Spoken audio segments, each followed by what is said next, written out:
Greetings of the day to everyone. Since you are approaching near to your examination, so we thought that we will have some more MCQ discussion related to modern history as well as some portions from the current affairs as well. So let us discuss how the questions will be asked. See, we are nowhere claiming that this will be the same question that will be asked in the examination. Okay, if somebody is claiming that, definitely you can understand that nobody can predict that what will be asked in examination. But we are trying to make sure that you understand the dynamics of the examination. We are making helping you out with like how the questions will be asked. Okay, how the questions, what will be the questions that we are not claiming, how the questions will be asked. Definitely these are the important topics, so we just thought of discussing with you. So now the first question is, let us take out the question. I'll increase the width of slide so that you can clearly, question is clearly visible. Now the first question says that consider the following statement, uh, following events, consider the following events related to Indian national movement. ठीक है, Indian national movement के बारे में जो events हैं उसके बारे में बात कर रहा है. Following events related to Indian national movement. So the first thing is partition of Bengal. ठीक है, so partition of Bengal announce हुआ था. ठीक है, सूरत स्प्लिट. ठीक है, so partition of Bengal as you know is the partition of Bengal done by Curzon. Lord Curzon ने किया था. क्लास में मैंने आपको बताया हुआ है कर्जन ने, जहां पर हिंदू मुस्लिम्स दो कम्युनिटी के बीच में कर्जन साहब ने डिवाइड क्रिएट करा था. उसका entire story we have discuss कि वेस्ट बंगाल और ईस्ट बंगाल के बीच में कैसे वो डिस्पैरिटी क्रिएट करा था. एक जगह जूट मिल ओनर्स थे, एक जगह जूट प्रोसेसर्स थे. So we have discussed everything related to partition of Bengal. So this was done by Curzon. ठीक है, तो बेसिकली उसका ईयर पूछने की कोशिश कर रहा है. अगला है Surat split. Surat split is the split between extremist और मॉडरेट के बीच का एक स्प्लिट है सूरत. ये सूरत सेक्शन में हुआ था, एक्सट्रीमिस्ट और मॉडरेट. फिर फॉर्मेशन ऑफ मुस्लिम लीग का formation and parliamentary reform. Now बात यह है कि हमें इसको ऑर्डर में अरेंज करना है कि कब कब कौन सा इवेंट हुआ था, क्रोनोलॉजिकल ऑर्डर में अरेंज करना है. तो things we have to arrange is partition of Bengal, Surat split, formation of Muslim League and parliamentary reform. So partition of Bengal की अगर मैं बात करूं, इट हैपेंड इन 1905.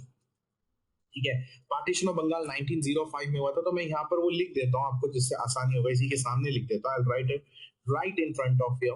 ठीक है, जिससे you will be able to understand it very easily. ठीक है, so partition of Bengal happened in year 1905. ठीक है, 1905. So next is Surat split of Congress. We have discuss, जहां पर कांग्रेस में मॉडरेट्स और एक्सट्रीमिस्ट, गरम दल और नरम दल, ठीक है, जो एग्रेसिव लोग थे और हम्बल पोलाइट लोग थे, ठीक है, उनके बीच में स्प्लिट हुआ. It happened in 1907. Formation of Muslim league happened in 1906. ठीक है, मुस्लिम लीग ढाका में इसका पहला हुआ था. और parliamentary reform happened in 1909 and this reform went on to become the basis of government of India act 1909. So this is the chronological order. अगर मेरे से आंसर आप पूछो तो partition of Bengal was done first. ठीक है, तो पार्टीशन ऑफ बंगाल तो 1, ये नंबर याद रखना 1. ठीक है, 1. Second was formation of Muslim league, that is 3 because 3 है सेकेंड नंबर पर 1906. सूरत split 1907, that is 2, and Parliamentary reform 4, that is 1909. So I repeat, partition of Bengal was announced in year 1905 because देखो Curzon viceroy थे 1999 से लेकर 1905 तक, और इन्होंने ही partition of Bengal announce किया था. ठीक है, उसमें कोई शक की बात नहीं है. ठीक है, 1905. सूरत split, there was a split between extremist and moderate element in Congress that happened in 1907. Muslim League was formed in 1906 and Parliamentary Reform 1909, which went on to become the basis for Government of India Act 1909. So order होना चाहिए 1, 3, 2, 4. देखते हैं. ठीक है, I will also look at the answer. So partition of Bengal announced in 1905, done by Lord Curzon. Yes, absolutely right. We are right. Formation of Muslim League 1906, definitely Dhaka में हुआ था. That is also we are right. Surat split happened in 1907, हम इसमें भी बिल्कुल सही है. मॉडलमेंटो reform happened in 1909. ठीक है. अब हमारे पास क्या ऑप्शन है? 1324. Yes, 1324 is option 1. ठीक है. So we are done with the first question. So I hope you understood. ठीक है. Now coming to the second question. The Gandhi Irwin pact included which of the following? Gandhi Irwin pact में कौन कौन सी नीचे लिखी हुई चीजें हुई थी? Invitation to the Congress to participate in round table conference. ठीक है. कांग्रेस को अब गांधी इरविन पैक्ट, अगर ये भी हमने बहुत डिटेल में पढ़ा है, गांधी जी और वाइस रॉय इरविन के बीच में एक पैक्ट हुआ था. लॉर्ड इरविन के बीच में एक पैक्ट हुआ था. अब इस पैक्ट में क्या हुआ है ये देखिए. क्या कांग्रेस के मेंबर्स को राउंड टेबल कॉन्फ्रेंस में पार्टिसिपेट करने के लिए इनवाइट किया गया था? ठीक है. हम देखते हैं, मैं अभी आपको इसका डिटेल दूंगा. Withdrawal of ordinances promulgated in the connection with civil disobedience movement. कि इस टाइम पे ब्रिटिश ने जब इंडिया में सिविल डिसोबीडियंस मूवमेंट चल रहा था, तो ब्रिटिश ने बहुत सारे मतलब ऐसे ऑर्डिनेंस निकाले थे जो कि इंडिया में सिविल डिसोबीडियंस मूवमेंट को सस्पेंड करने, मतलब सप्रेस करने के लिए था. उस ऑर्डिनेंस के विड्रॉल की बात की गई थी क्या? We are not sure about it. Acceptance of Gandhi suggestion for inquiry into police excess. Civil disobedience के टाइम पर जो ब्रिटिशर्स ने क्या करा था, ब्रिटिश पुलिस ने क्या करा था, इंडिया के लोगों को बहुत परेशान किया था. So Gandhi ji wanted a public inquiry into it. ठीक है. एक इंक्वायरी चाहते थे उसमें. क्या ब्रिटिश ने वो एक्सेप्ट करा था? Release of all those prisoners who were not charge with violence. क्या उन सारे प्रिजनर्स को रिलीज करने की बात करी थी कि जो वायलेंस में इन्वॉल्व नहीं थे? देखो, अब मैं इसका एक बैकग्राउंड बता देता हूँ और आपको याद दिलाता हूँ ये कैसे हुआ था. ठीक है. Now understand. First round table conference हुआ था. ठीक है. फर्स्ट राउंड टेबल कॉन्फ्रेंस हुआ था लंदन में, जेम्स पैलेस लंदन में. वहां पर कांग्रेस ने, अब कांग्रेस ने मतलब इंडिया को रिप्रेजेंट नहीं करा था. Congress did not participate in that round table conference. Now understand, Congress जो आईएनसी थी, इंडियन नेशनल कांग्रेस थी, वो इंडिया की सबसे बड़ी पॉलिटिकल पार्टी थी. It was the largest political party. And अगर कांग्रेस ही रिप्रेजेंट नहीं कर रहा है, कांग्रेस ही उस मीटिंग में पार्ट नहीं ले रहा है, तो कोई भी कंस्ट्रक्टिव डिसीजन नहीं लिया जा सकता without Congress being there. See, Congress was one of the largest political party and without Congress being going in the round table conference, India के मामले में कैसे डिस्कस किया जा सकता? ठीक है. तो फर्स्ट राउंड टेबल कॉन्फ्रेंस इतना ज्यादा सक्सेसफुल नहीं हुआ था. अब फर्स्ट राउंड टेबल कॉन्फ्रेंस में इंडिया के और लीडर्स ने, और पॉलिटिकल लीडर्स ने फर्स्ट राउंड टेबल कॉन्फ्रेंस में पार्टिसिपेट लिया था. बहुत सारे. ठीक है. बहुत सारे पॉलिटिकल लीडर्स हैं जो कांग्रेस से रिप्रेजेंट नहीं कर रहे थे और छोटी छोटी पॉलिटिकल पार्टीज को रिप्रेजेंट कर रहे थे. ठीक है. तो वो लीडर्स वापस आते हैं और गांधी जी को बोलते हैं कि आप सेकंड राउंड टेबल कॉन्फ्रेंस में पार्टिसिपेट करिए. You kindly participate in the second round table conference. तो गांधी जी बोलते हैं सोच के बताता हूँ. ठीक है. और वो लीडर्स गांधी जी को ये बोलते हैं कि सर आप इरविन से एक बार मिल लीजिए, लॉर्ड इरविन से मिल लीजिए. अगर आपके और इरविन के बीच में एक म्यूचुअल अंडरस्टैंडिंग हो जाती है तब कांग्रेस पार्टिसिपेट कर ले, अगर नहीं होती है तो मत करे.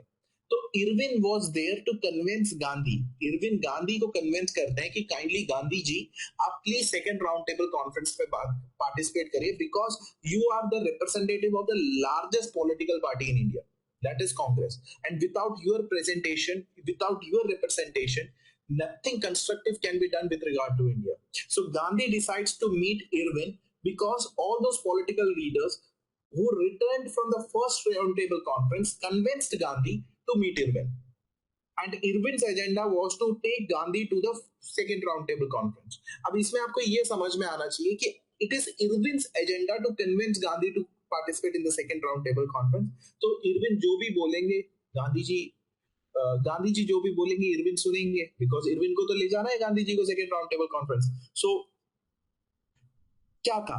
Invitation to Congress to participate in round table conference. Yes, Irwin ने गांधी जी को बोला sir kindly participate in the round table conference and the thing which he is talking is second round table conference, क्योंकि फर्स्ट राउंड टेबल कॉन्फ्रेंस हो चुका था Gandhi Irwin के meeting से पहले. सो कांग्रेस के मेंबर्स को सेकंड राउंड टेबल कॉन्फ्रेंस में इनविटेशन मिला था. That's an absolutely right statement. ठीक है. अब गांधी जी ने बोला था इरविन को, भाई मैं सेकेंड राउंड टेबल कॉन्फ्रेंस में आने के लिए रेडी हूं, बट सिविल डिसोबीडियंस मूवमेंट के टाइम पर तुम लोगों ने बहुत ऐसे ऑर्डिनेंसेस निकाले थे which suppressed Indians. You have promulgated lot of ordinance जिसने भारत के लोगों को दबाया है, सप्रेस किया है. उस सारे ऑर्डिनेंस को विड्रॉ करो. ठीक है, withdrawal of ordinances promulgated in connection with civil disobedience movement. क्योंकि देखो, इरविन की बात गांधी जी ने मान लिया ना। इरविन ने कहा कि भाई एक काम करिए, आप सेकंड राउंड टेबल कॉन्फ्रेंस में आइए। तो गांधी जी ने बोला ठीक है मैं आता हूं, बट जो भी आपने ऐसे ऑर्डिनेंसेस, अनलॉफुल ऑर्डिनेंसेस निकाले थे सिविल डिसोबीडियंस मूवमेंट को सप्रेस करने के लिए, वो विड्रॉ करो। Irwin agree to it. तो withdrawal of ordinances promulgated in connection with civil disobedience movement, yes this also happened. ठीक है, अब गांधी जी ने अगला डिमांड रखा कि आपने सिविल डिसोबीडियंस मूवमेंट को दबाने के लिए, सप्रेस करने के लिए बहुत सारे, आपकी पुलिस ने बहुत सारे गलत काम किए, जैसे सत्याग्रही के घर पे रात को चले जाना, उनको मारना, उनको अरेस्ट करना। वो सारे जो भी पुलिस ने गलत काम किया है उस पे ऊपर पब्लिक इंक्वायरी होनी चाहिए। तो इरविन ने कहा ये नहीं, क्योंकि साहब पब्लिक इंक्वायरी होगी तो हमारे बंदे फंस जाएंगे। तो Gandhi acceptance of Gandhi ji suggestion for inquiry into police excess. ठीक है, पुलिस ने जो गलत काम किए उसमें गांधी जी इंक्वायरी चाहते थे, इरविन ने बोला साहब इंक्वायरी रहने दीजिए। तो ये एक्सेप्टेंस वाला स्टेटमेंट गलत है। ठीक है, release of only those prisoners who were not charged with violence. Yes, Gandhi ji non violence पे बिलीव करते थे। गांधी जी तो कहते थे आप मुझे एक गाल पे मारो, मैं आपको दूसरा गाल दिखा दूंगा। ठीक है, तो गांधी जी ने ये बोला था कि जो भी पॉलिटिकल प्रिजनर्स, सत्याग्रही को आपने अरेस्ट किया है नॉन वायलेंस में, उनको रिलीज करना होना चाहिए। एक और पॉइंट मैं आपको ये बता देता हूँ, गांधी जी ने ये भी बोला था जितने भी सत्याग्रही के प्रॉपर्टीज आपने कॉन्फिस्केट किए, अगर किसी सत्याग्रही के प्रॉपर्टीज को आपने कॉन्फिस्केट किए उसको भी जल्दी से वापस दे दे। सो नॉन वायलेंस में इन्वॉल्व सारे पॉलिटिकल प्रिजनर्स को रिलीज करने की बात करी थी। सो अगर गांधी इरविन पैक्ट के बारे में बताऊं, तो अगर आपको ये स्टोरी क्लियर है कि गांधी इरविन पैक्ट कैसे हुआ था, Gandhi-Irwin Pact happened after the first roundtable conference, when all those political leaders who returned from the first roundtable conference asked Gandhiji to participate in the second roundtable conference, and Gandhiji said no. Then they said, चलो चलो आप मत जाओ, Irwin से मिल लो, Lord Irwin से मिल लो। तो Gandhi ji said ये मिल लेता हूँ। तो इरविन ने गांधी जी को बोला कि सेकेंड राउंड टेबल कॉन्फ्रेंस में चलो। तो गांधी जी ने बोला चलता हूँ, बट पहले जो भी गलत ऑर्डिनेंसेस निकाले हैं सिविल डिसोबीडियंस मूवमेंट को सप्रेस करने के लिए, उसको हटाओ। इरविन ने बोला ठीक है सर, हट जाएगा। ठीक है, और आप जो आपकी पुलिस ने जो गलत काम किए हैं सिविल डिसोबीडियंस मूवमेंट को सप्रेस करने के लिए, उस गलत कामों के ऊपर एक पब्लिक इंक्वायरी। इरविन ने बोला साहब ये तो नहीं हो पाएगा, वैसे हमारी पुलिस को बहुत परेशान है और आप और परेशान मत करिए। फोर्थ पॉइंट वाज सारे पॉलिटिकल प्रिजनर्स को जो नॉन वायलेंस में इन्वॉल्व है उनको रिलीज करो। ठीक है, तो गांधी उन्होंने बोला ठीक है ये तो हो जाएगा। तो ये जो गांधी जी का ये फैक्टर है, acceptance of Gandhi ji suggestion for inquiry into police excess, ये गलत है। उन्होंने ये चीज को एक्सेप्ट नहीं करा था, बाकी सारी चीजें एक्सेप्ट करा था कि सेकंड राउंड टेबल कॉन्फ्रेंस में जाने के लिए एक्सेप्ट करा था, सिविल डिसोबीडियंस मूवमेंट के टाइम पे जो भी ऑर्डिनेंस निकले थे उसको विड्रॉ करने के लिए एक्सेप्ट करा था, पॉलिटिकल प्रिजनर्स को रिलीज करने के लिए एक्सेप्ट करा था, नॉट वायलेंस में इन्वॉल्व। तो मेरे हिसाब से करेक्ट आंसर होना चाहिए 1, 2 एंड 4, 3 नहीं होगा। ठीक है, and I am pretty much sure about it. Now अगला क्वेश्चन है, he wrote biographies of Mazzini, Garibaldi, Shivaji and Sri Krishna। ठीक है, मजीनी इटालियन है, गैरीबेल्डी इटालियन है, शिवाजी छत्रपति शिवाजी की बात कर रहे हैं, द वॉरियर, श्री कृष्णा महाभारत के one of the prime characters in Mahabharata. इनके बायोग्राफीज को किस भारतीय ने लिखा है, और ये सेंट्रल असेंबली में भी इलेक्ट हुए थे, he was elected into the central assembly, और ये अमेरिका में भी कुछ टाइम रहे हैं। So the question is who has written the biography of Mazzini, Garibaldi, Shivaji and Shri Krishna. ठीक है, दो इटालियन का बायोग्राफी, एक महाराष्ट्र से शिवाजी और एक श्री कृष्णा का बायोग्राफी लिखा है, और he is elected into the central assembly and he has stayed in America. Who is the person? Aurobindo Ghosh, Bipin Chandra Pal, Lala Lajpat Rai and Motilal Nehru. The correct answer is, according to me, it's Lala Lajpat Rai. He is the person who has written Mazzini's, Garibaldi's and Shivaji's and Sri Krishna's biography. Very brilliant question. ठीक है, और हम बिल्कुल सही हैं। Lala Lajpat Rai authored the biographies of Mazzini, Garibaldi, Shivaji and Sri Krishna to inspire nationalism। ठीक है, मजीनी ने इटली में एक ग्रुप खोला था, यंग इटली। यंग इटली खोला था, ठीक है। आप वर्ल्ड हिस्ट्री में वो पढ़ सकते हैं। गैरीबाल्डी यूनिफिकेशन ऑफ इटली से रिलेटेड है, ठीक है। इटली भी बहुत पार्ट में डिवाइड हो गया था, ठीक है। ये सब वर्ल्ड हिस्ट्री में पढ़ते हैं। And Shivaji, Chhatrapati Shivaji, the famous Maratha king, ठीक है, the founder of Maratha dynasty, Shivaji साहब के बायोग्राफी लिखा है। और श्री कृष्णा, तो ये लिखा है लाला लाजपत राय ने, ठीक है। एंड डेफिनेटली इन्होंने 1914 से लेकर 1919 के बीच में ये अमेरिका में रहे थे और वहां पर इंडियंस का सपोर्ट गेन कर रहे थे फॉर इंडियन इंडिपेंडेंस, ठीक है। तो ये अमेरिका में भी रहे हैं Lala Lajpat Rai. He was elected to central legislative assembly 1920 में। ये सेंट्रल लेजिस्लेटिव असेंबली में इलेक्ट हुए थे और इनको पंजाब केसरी के नाम से जाना जाता है। And he was part of extremist गरम दल, कांग्रेस में जो एक्सट्रीमिस्ट विंग था उसके पार्ट थे। So I repeat, the person who has wrote the biography of Mazzini, Garibaldi, Shivaji and Shri Krishna is the legendary Lala Lajpat Rai, ठीक है। He stayed in America from 1914 to 1919. He was elected to Central Assembly in 1920. The legend himself, known as Punjab Kesari, the fire of Punjab, was Lala Lajpat Rai. ठीक है, तो आपको answer पता चल गया है, ठीक है। लाला लाजपत राय को टिक कर देते अच्छे से, ठीक है। ऐसे ही टिक करके आना, पास हो जाओगे, ठीक है।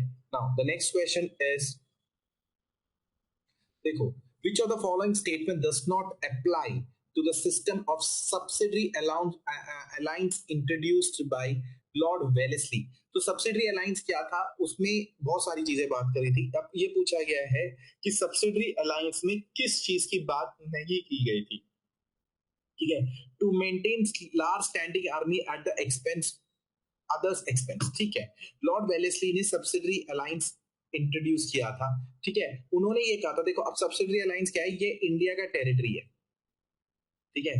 इंडिया का टेरिटरी है, यहाँ पे ब्रिटिश आर्मी रुकेगी, ब्रिटिश आर्मी रुकेगी और इस आर्मी का जो एक्सपेंस है वो इंडिया देगा, ठीक है।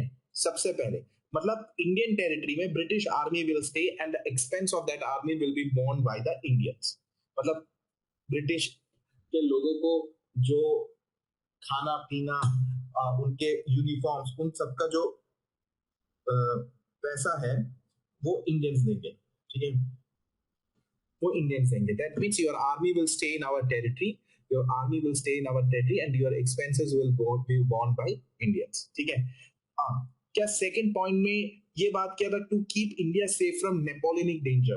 अब देखो, लोगों को लगेगा ये पॉइंट गलत है, कि ये पॉइंट गलत है, बट ये पॉइंट सही है, क्योंकि उस टाइम पे पूरी दुनिया में Napoleon the great, Napoleon invade कर रहे थे, अलग अलग जगह पे कैप्चर कर रहे थे। तो मेरे हिसाब से this point is right. Subsidiary alliance में इसकी भी बात हुई थी कि नेपोलियन का जो इम्पैक्ट है उससे इंडिया को सेफ रखना, ठीक है।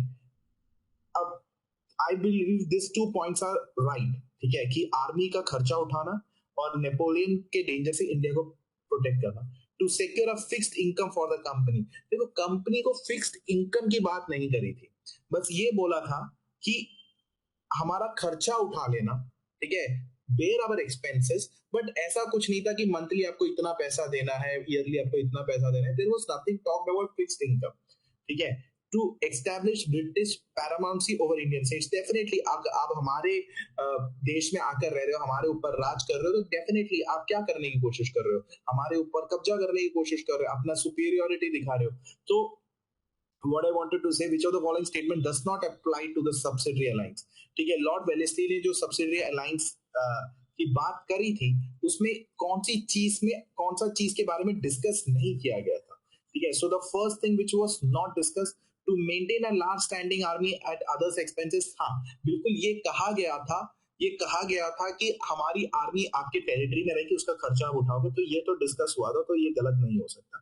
To keep India safe from Napoleonic danger, हाँ ये भी बोला था कि नेपोलियन पूरे दुनिया में कैप्चर कर रहे हैं, तो हम आपको सेफ रखेंगे, इसकी भी बात हुई थी।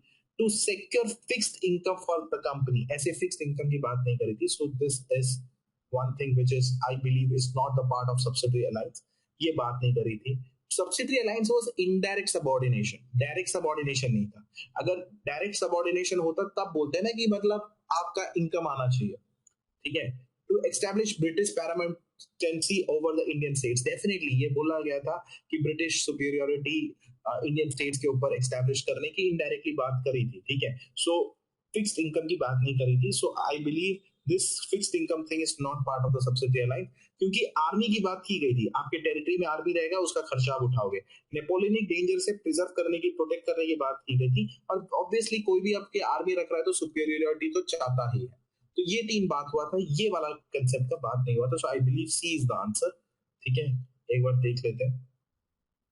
ठीक है, subsidiary alliance system introduce lord Wellesley ने 1798 में इंट्रोड्यूस किया था. British control over Indian states without direct annexation. देखो, ब्रिटिश कंट्रोल करना चाहता है भारत के स्टेट्स को without direct annexation. Direct annexation मतलब आप किसी टेरिटरी को कैप्चर कर लेते हैं, बट इसमें आपने कहा है कि खाली आर्मी रखेंगे, खर्चा तुम उठा लेना. Maintain a last standing army at others expense, तो ये सही है. Keep India safe from Napoleonic danger, ये भी सही है. ठीक है, सिक्योर अ फिक्स्ड इनकम की बात नहीं करी थी. देखो, ये बोला गया है कि खाली पॉलिटिकल कंट्रोल करना चाहते थे, ऐसा कोई फिक्स्ड इनकम का बात नहीं है. ब्रिटिश सुपीरियोरिटी चाहते थे. सो आई बिलीव इंडिया ये फिक्स्ड इनकम की बात नहीं करी थी. ठीक है, so I hope you have understood. Now एक और क्वेश्चन कर लेते हैं. The first women president of Indian National Congress was Sarojini Naidu. ठीक है, देखो, first women president of Indian National Congress was Sarojini Naidu. This is the first statement. The first Muslim president of Indian National Congress was Badruddin Tyabji. Okay, the first women president of Indian National Congress was Sarojini Naidu. This is a wrong answer because Annie Besant was the first president of Indian National Congress, women president of Indian National Congress. ठीक है, she was the first women president of Indian National Congress. So Sarojini Naidu is a wrong answer. Okay, and इसमें भी मैं आपको एक disparity बताऊंगा. Now Annie Besant is not an Indian lady. She is not an Indian lady. Okay, so she went on to become the first women president of Indian National Congress.